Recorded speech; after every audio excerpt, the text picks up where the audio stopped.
ጤና ይስጥልን ክቡራትና ክቡራን እንደምን አላችሁ? ስፖርታዊ ጉዳዮቻችን ተጀምሯል።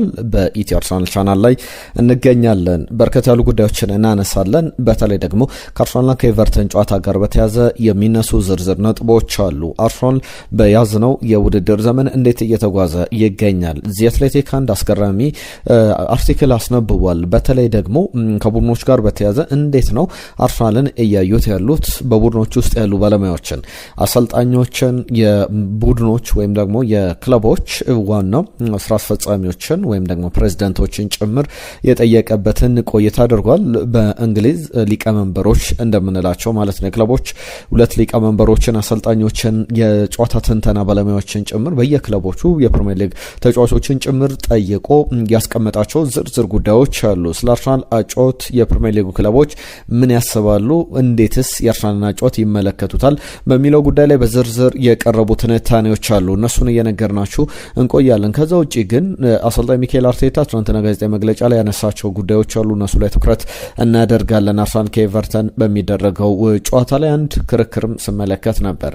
ማይክል ኦውን ከዋይኒ ሩኒ ጋር አርሰናልና ሊቨርፑልን በተመለከተ በስፋት እንመለከተዋለን። የአርሰናል ቀጣይ ጨዋታዎች አራቱም በተለያዩ ውድድሮች ላይ ናቸው። በቻምፒየንስ ሊግ፣ በፕሪሚየር ሊግ እንዲሁም ደግሞ በካራባኦ ካፕ እና በኤፍኤ ካፕ ጨዋታዎች ላይ ያሉ ሂደቶች ምን መልክ ይኖራቸዋል የሚለውን እየነገርናችሁ እንቆያለን። ሌሎች አጫጭር ጉዳዮችንም ይዘናል። አርሰናልን የተመለከቱ ጉዳዮችን ብቻ ነው የምናነሳው። በቻላችሁት በያላችሁበት አብራችሁን ቆዩ። መልእክቶቻችሁን ላኩልን፣ ሀሳብ አስተያየቶቻችሁን እንቀበላለን። ትናንትና በርካታ የእናንተ መልእክቶች መጥተውልናል። ከነዚህ መካከል ሸምሱ ከሳውዲ አርሰናል 4-1 በሆነ ውጤት ያሸንፋል፣ ቪክተር ዮኬሬሽ ግብ ያስቆጥሯል፣ መልካም ድል አርሰናል ብሎናል። በሳካ አትምጡብኝ ይከፋኛል ያለን አድማጫችን ደግሞ አዶኒ ነው። አጨዋወቱን 100% ይቀይሏል እርግጠኛ ነኝ ብሏል። ፏድ አርሰናል 2-1 በሆነ ውጤት ያሸንፋል ብሎናል። ጆንስ ሳካና ዙሜንዲ ማረፍ አለባቸው ብሎናል። ግርማዊ ኢትዮጵያ አርሰናል 3-0 ኤቨርተንን ያሸንፋል የሚል መልእክቱ ልኮልናል።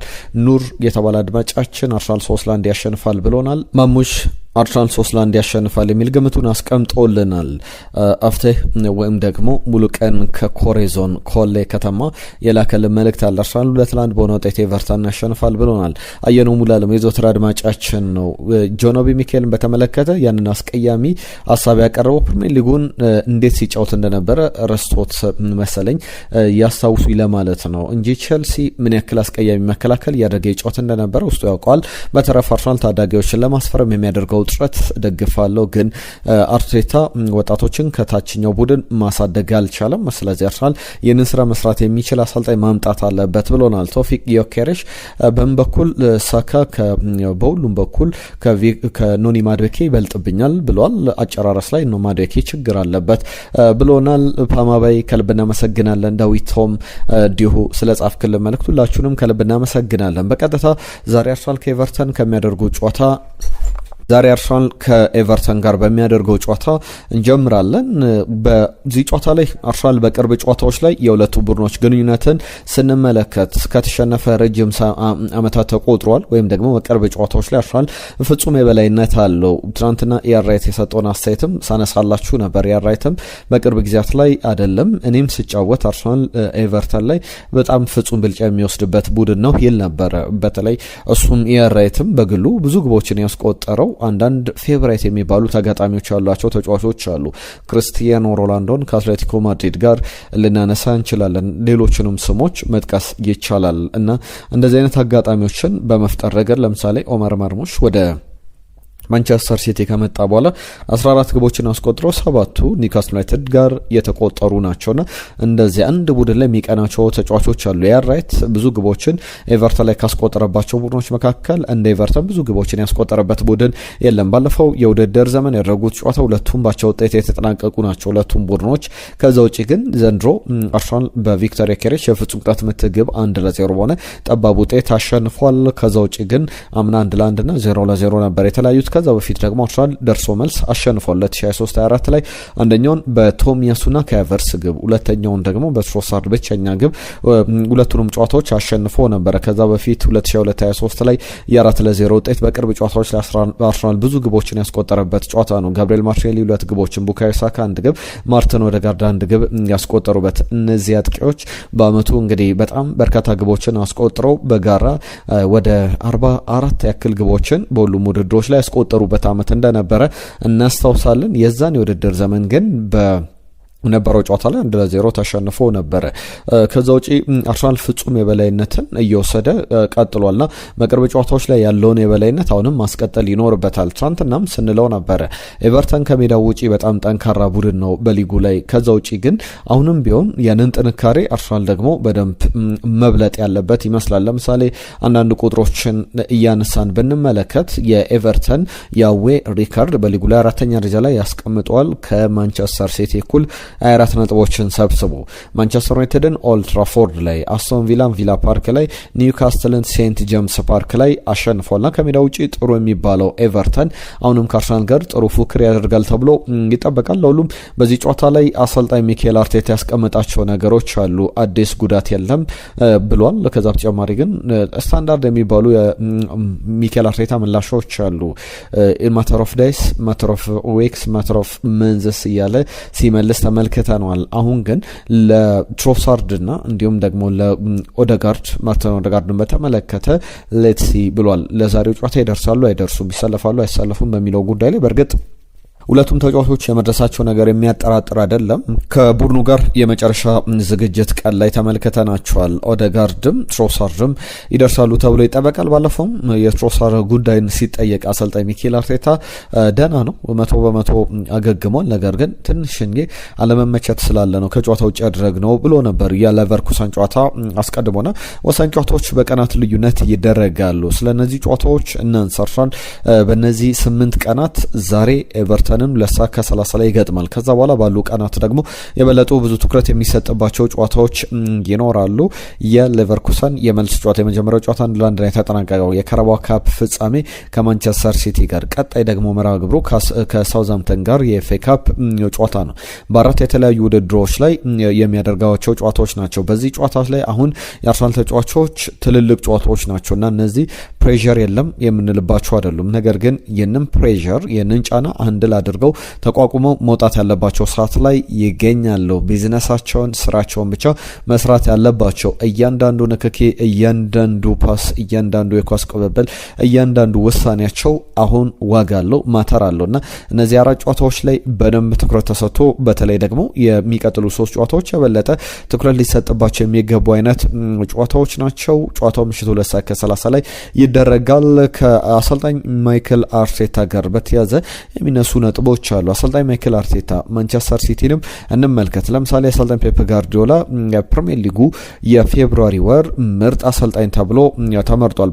በፌብሩዋሪ ወይም የካቲት የፈረንጆቹ ወር ላይ ማንቸስተር ሲቲ ያደረጋቸውን ጨዋታዎች እንመልከት። ሊድስን 1-0 አሸንፏል። ከኒውካስል ዩናይትድ ጋር ኒውካስል ዩናይትድን 2-1 በሆነ ውጤት አሸንፏል። ከሳልፈርድ ጋር ሳልፈርድን ተቸግሮም ቢሆን 2-0 በሆነ ውጤት ያሸነፈበት ጨዋታ አለ። ሊቨርፑልን አሸንፏል። ፉላምን በፕሪሚየር ሊግ ያሸነፈባቸው ጨዋታዎች አሉ። በካራባኦ ካፕ የመልስ ጨዋታ ማንቸስተር ሲቲ ኒውካስል ዩናይትድን ያሸነፈበት ጨዋታና ከቶትናም ጋር አንድ ያቻ ውጤት ብቻ ያስመዘገበበት ነው። በእነዚህ ጨዋታዎች ሁሉ ማንቸስተር ሲቲ 6 ጨዋታዎችን ፌብሩዋሪ ላይ አሸንፏል። አንዱን ባቻ ውጤት አጠናቋል። የወሩ ምርጥ አሰልጣኝ ተብሎ ተመርጧል። ከዚህ ውጪ ግን የአሰልጣኝ ሚኬል አርቴታንም የፌብሩዋሪ ወር ውጤቶች ነነጻጽራ አንዳንድ የአርሰናል ደጋፊዎች ሚኬል አርቴታ የወሩ ሳይሆን የአመቱ ምርጥ አሰልጣኝ እንዲባል የምንፈልገው ብለዋል። አብዛኞቹ ድሎች ወደዛ ናቸው። በጣም ዶሚኔትድ አድርጎ ሊጉን እየመራ ይገኛልና አርሰናል ለምሳሌ ፌብሩዋሪ ላይ ካደረጋቸው ጨዋታዎች መካከል ቶትናምን 4-1 በሆነ ውጤት ያሸነፈበት የፕሪሚየር ሊግ ጨዋታ፣ ከወልቭስ ጋር ባቻ ውጤት የተጠናቀቀበት መርሃ ግብር፣ ዊጋንን 4-0፣ ብሬንትፎርድን በፕሪሚየር ሊግ አቻ ውጤት አጠናቋል። ከሰንደርላንድ ጋር ሰንደርላንድን 3-0 ያሸነፈበት፣ ቼልሲን 1-0 በሆነ ውጤት በካራባኦ ካፕ ያሸነፈበት ጨዋታ ይጠቀሳልና በጨዋታ ደረጃ አርሰናል ወደ 4 ያክል ጨዋታዎችን አሸንፏል። ሁለቱም ባቻ ውጤት አጠናቋልና እንደዚህ አይነት ውጤቶች ሚኬል አርቴታም አልተሸነፈም፣ አሰልጣኝ ፔፕ ጋርዲዮላ አልተሸነፈም። አልተሸነፈም። ነገር ግን እንደዚህ አይነት ሀሳቦች እየተሰጡ ይገኛሉ።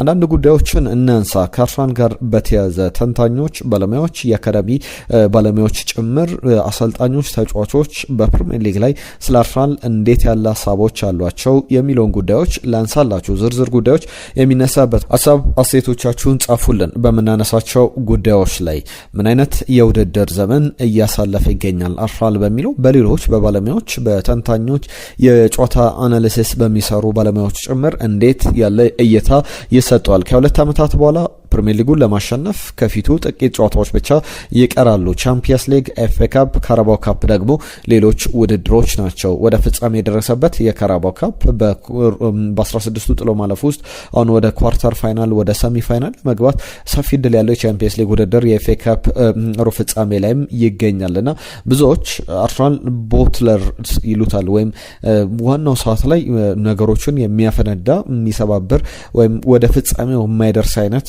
ይሉታል ወይም ደግሞ ብሎዊት የሚያፈነዱት አይነት ብለው ይገልጹታል። ከአርሰናል ጋር በተያዘ ለምሳሌ የማንቸስተር ዩናይትድ የቀድሞ ተጫዋች ፖል ስኮልስ አርሰናል ሊጉን የሚያሸንፍ ከሆነ ወረስት ቲም ነው ይለዋል። ጆን ኦቢ ሚኬል ደግሞ በተመሳሳይ አርሰናል ይህንን የሚያደርግ ከሆነ ዋንጫውን የሚበላ ከሆነ ህገወጥ ቡድን ነው፣ በማጭበርበር ያሸነፈ ቡድን ነው ብሎ በጣም የወረደ አስተያየት ሲሰጥ ተመልክተናል። ፋቢያን ሃርዝለር በተመለከተ ወደ በኋላ ላይ ዝርዝር ጉዳዮችን አነሳለሁ። አርሰናል እግር ኳስን አይደለም እየተጫወተ ያለውና ለእግር ኳስ አይደለም የሚመጡት በሚል የሰጡት አስተያየት አለ። የራሳቸው ህጎች አሏቸው፣ ምንም ይሁን ምን የራሳቸው የሚጫወቱበት መንገድ አለ ብለው ለመተቸት ይሞክራሉ። ሌሎችም የሚሰጧቸው አስተያየቶች አሉ። በአንጻሩ ደግሞ የዓለማችን ትልልቅ አሰልጣኞች ከፔፕ ጋርዲዮላ እስከ ክሪስቲያን ኪየቭ ከዲየጎ ሲሞኒ እስከ አንዶኒ ኢራዮላ ድረስ ምን ሀሳብ እየሰጡ ይገኛሉ የሚለውም ሌላ መልክ ላይ ሊቀመጥ የሚገባ ጉዳይ ነው።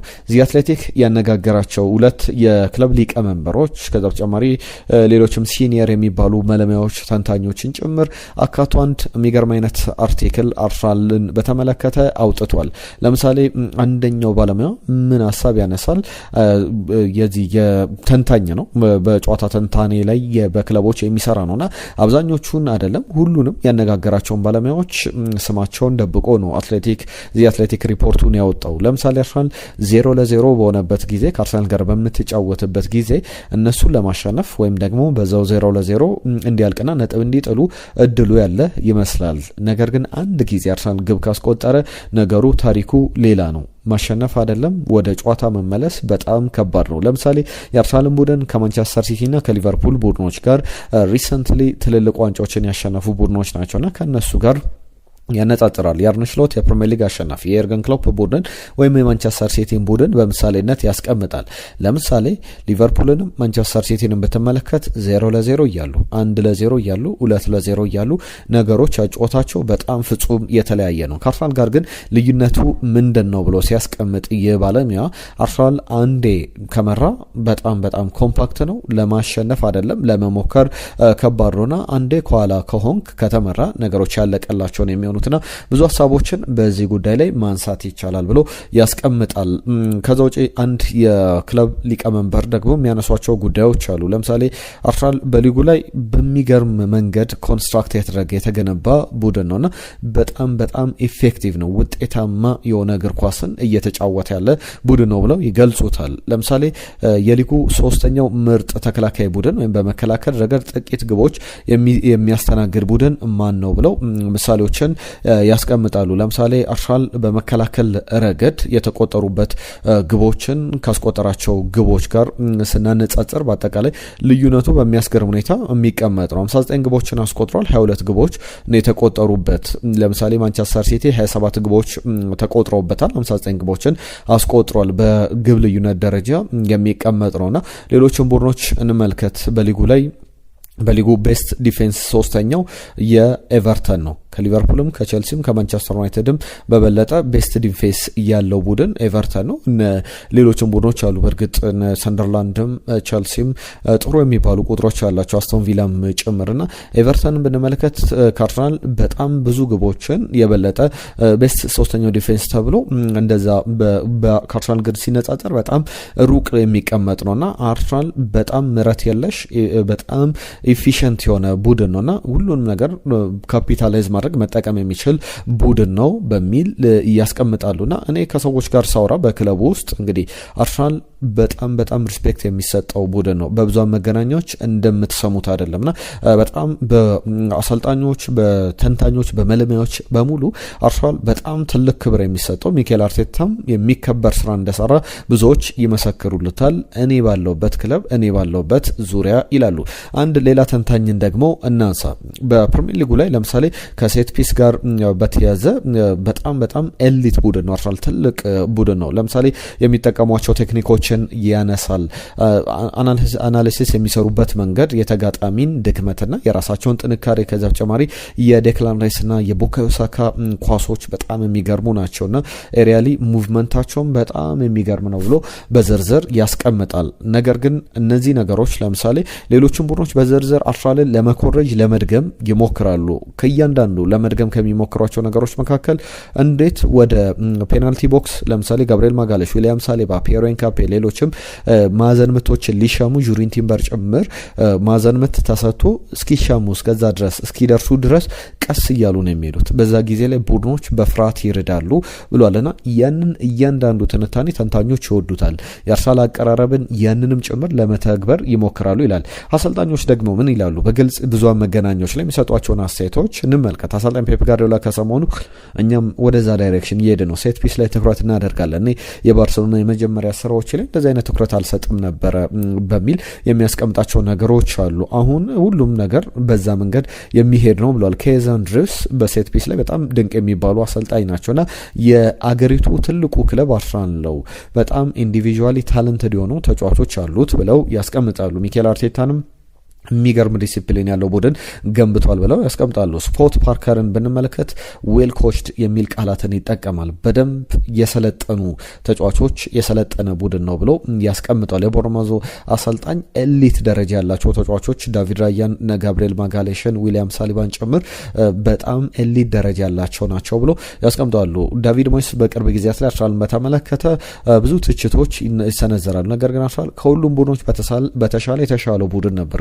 ድራመቱ የሚል ነገሮችን ያስቀምጣሉ። ከዛ ውጪ ግን እኔ የሚተቹ ትችቶችን እንዴት በአርሰናል ቡድን ውስጥ እንዴት እንደተገነባ ቃለው ብለው ያስቀምጣሉ። ክርስቲያን ኬቭ በሁሉም ቦታ ላይ ኳሊቲ ያለው ቡድን ነው ይላል። ዲየጎ ሲሞኒ ደግሞ አትሌቲኮ ማድሪድ ከገጠማቸው ቡድኖች ሁሉ ምርጡ ቡድን ብሎ ሲገልጸው እንደነበረ እናስታውሳለን። እንደዚህ አይነት አገላለጾች ብቻ አይደለም፣ ብዙ ነገሮችን በደንብ መመልከት ማስተዋል ይቻላል። ከአርሰናል ጋር በተያዘ ለምሳሌ የማንቸስተር ሲቲ ተጫዋቾች በርናንዶ ሲልቫ ሊቨርፑል ሁሉ ጊዜ ከኛ ጋር ሲጋጠም ሲጫወት ለማሸነፍ ነው የሚመጣው፣ አርሰናል ግን ለማሸነፍ የሚመጣ ቡድን አይደለም ብሎ ይተቻል።